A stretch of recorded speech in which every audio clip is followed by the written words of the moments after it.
Exciting times with Clash Royale. That this kind of meta shift will be happening monthly now, not every 2 months. As long as Hog Rider doesn't get buffed ever, or Elite Barbarians never get buffed, I'm perfectly happy in my ladder games. But we have Pirameki right now in blue for Japan and Detonation Gaming, who are looking to take the lead over the region of Korea today. Ooh, minion Nord. The poison. Poison will take that so out. Worth it. Yep. Getting that 5 elixir down and also doing damage to the tower. Astro will be happy to take that trade. I mean, one of the issues for me is about 3 elixir down and there's nothing on the field, but the more that Pirameki doesn't play anything, the less that matters, and suddenly that advantage is pretty strong. Bowler! Eventually he throws out a rock after targeting the 2 that the Princess Tower targeted. He does get that boulder down, and now he's marching forward. The bats come out. We don't see a zap right now. Let's see how this works. I have not seen a bowler with the Rascals. It's pretty strong. It's like the bowler actually has a log in his hands pretty much. Yes, it does work, and I really played it in the Rascal Draft Challenge. A Rascal Deck Challenge, I would say. I did play a bowler before, but it didn't work for me. Let's see how this deck plays out in the tournament level. Astro is taking such a commanding lead right now. That tower is down to 1,000. Because look at that, he does have that log. The perfect counter. And he can't really bait out the log with the bowler. He does have the Rascals off to another lane. So he does have to time it. That's why he's throwing the barrel, make sure he has a better cycle.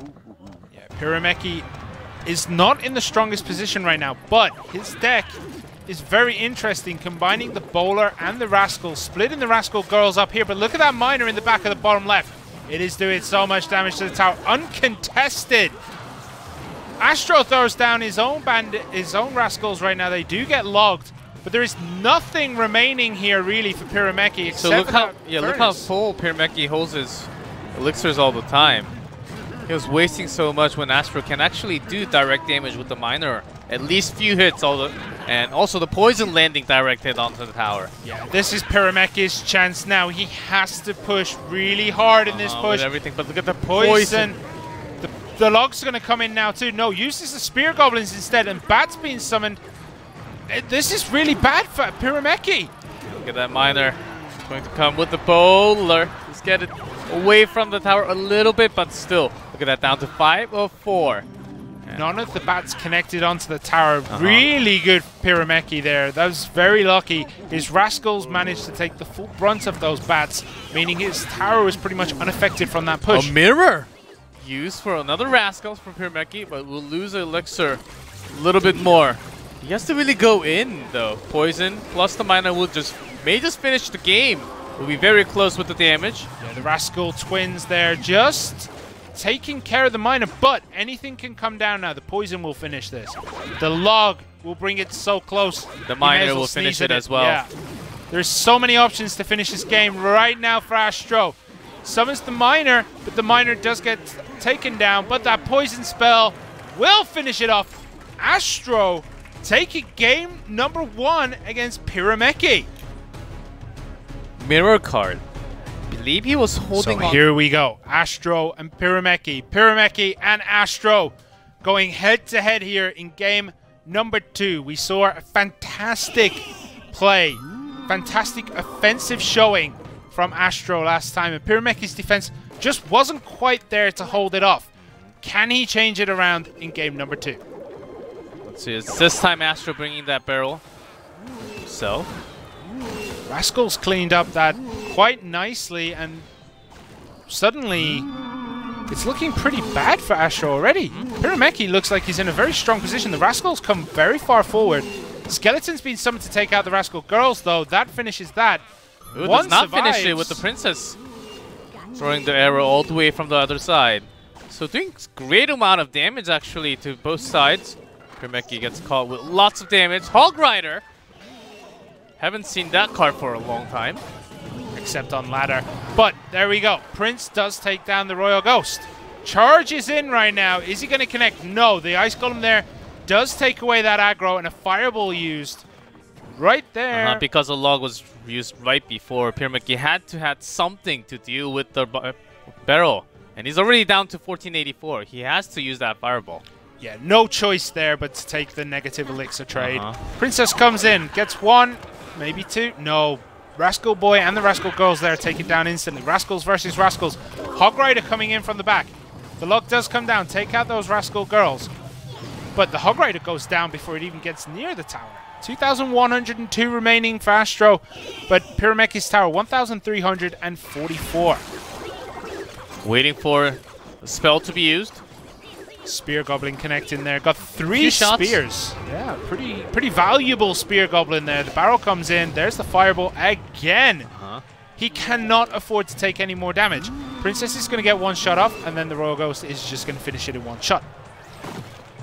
That's the risk, and he is losing the trade overall, even though Astro's not really connecting the direct damage from the barrel. He's winning the elixir trade, and if you stack those up over time, you will get your chances to use a spell like this, the Poison.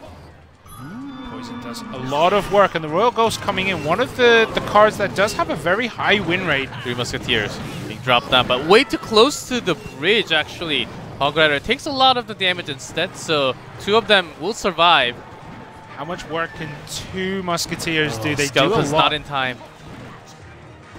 It's close. We'll take out the Prince, though.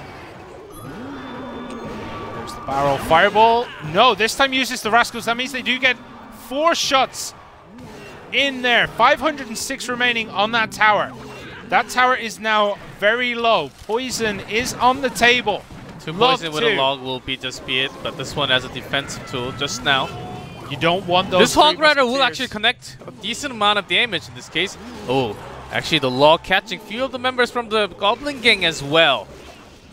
Fireball used there to take out the barrel, making sure that tower does not take any more damage. 422 remaining on it.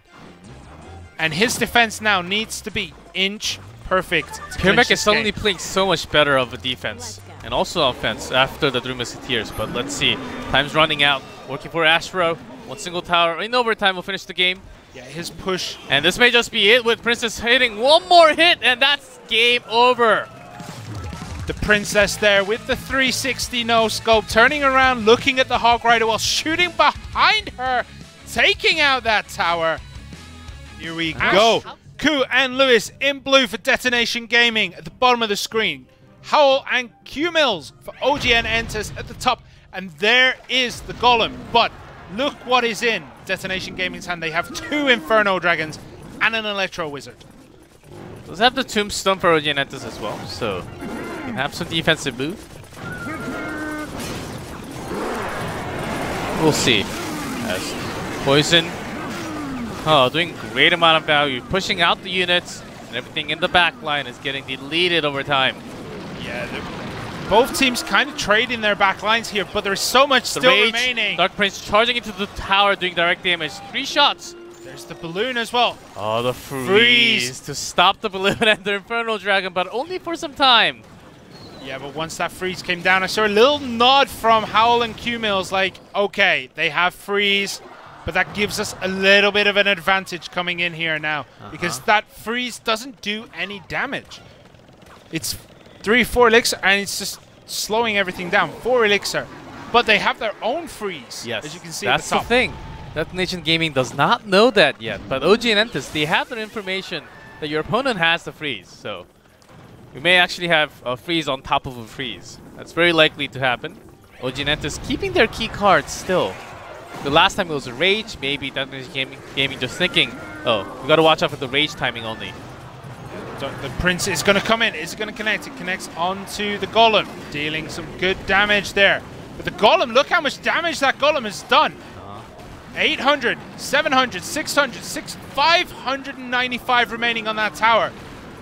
Infernal Dragon was put down way too late. They were low in elixir as well.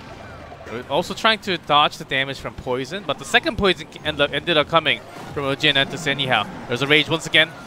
But they have the freeze as well. Let's take a look if they are actually going to use it. But it's actually a defensive one from Detonation Gaming.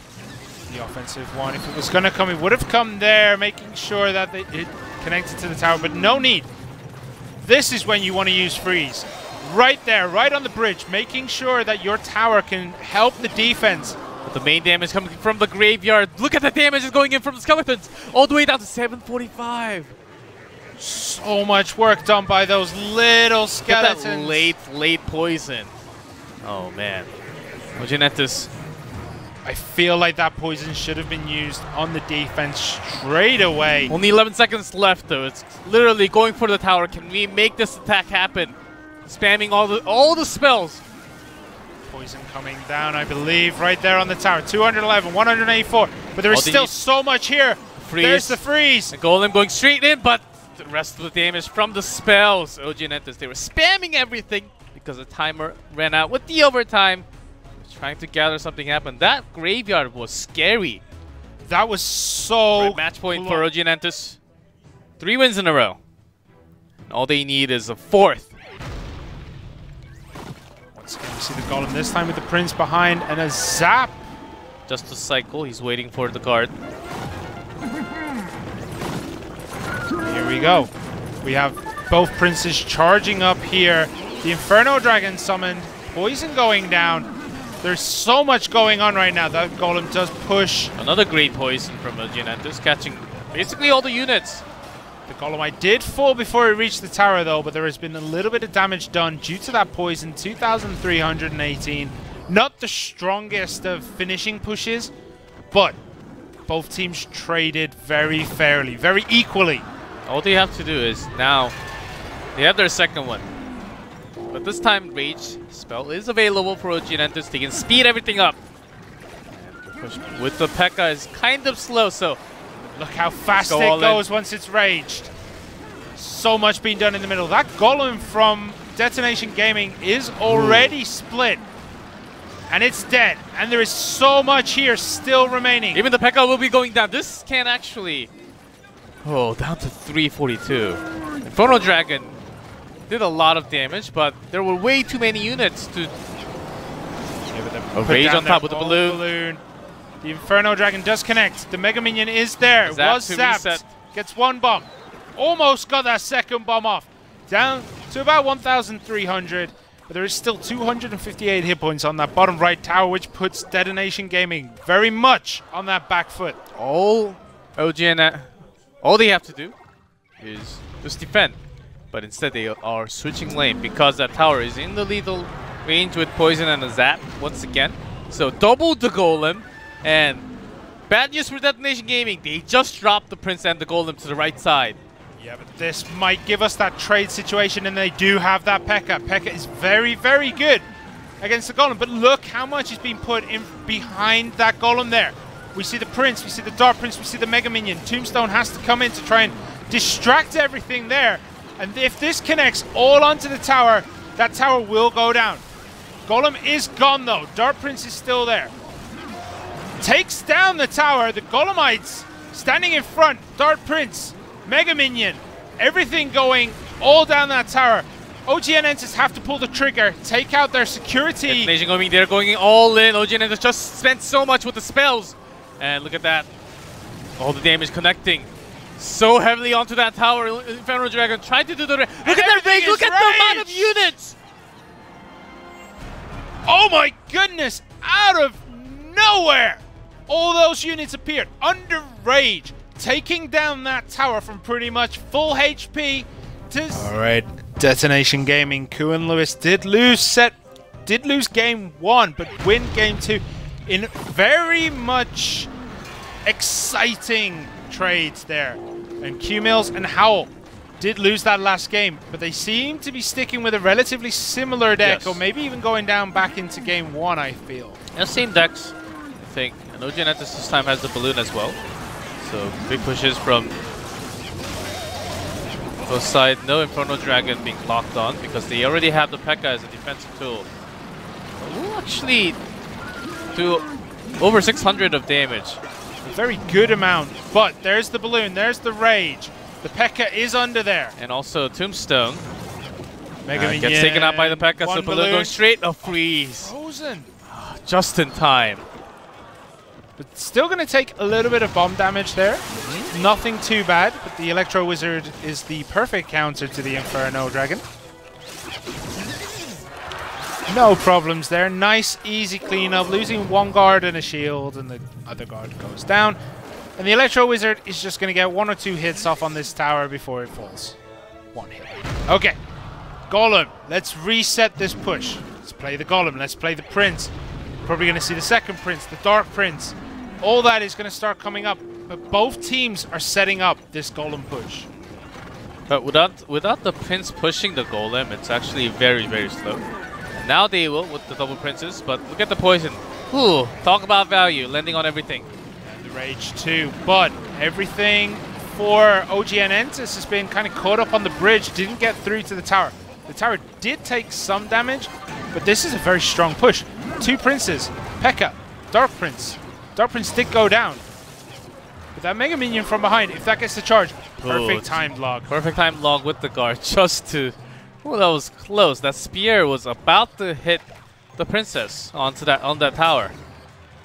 Yep.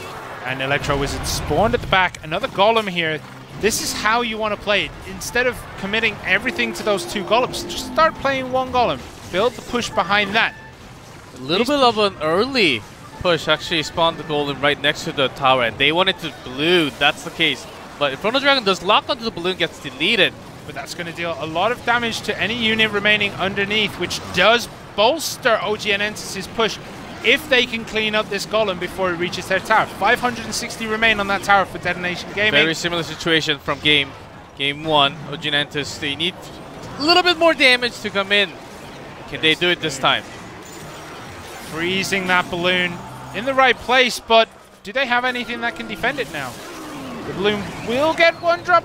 No, just shy. And in trade, OGN Entus will get a drop with the balloon and finish off. Will actually have this back to their side, and they will take the win. Yeah, that wins set number 2.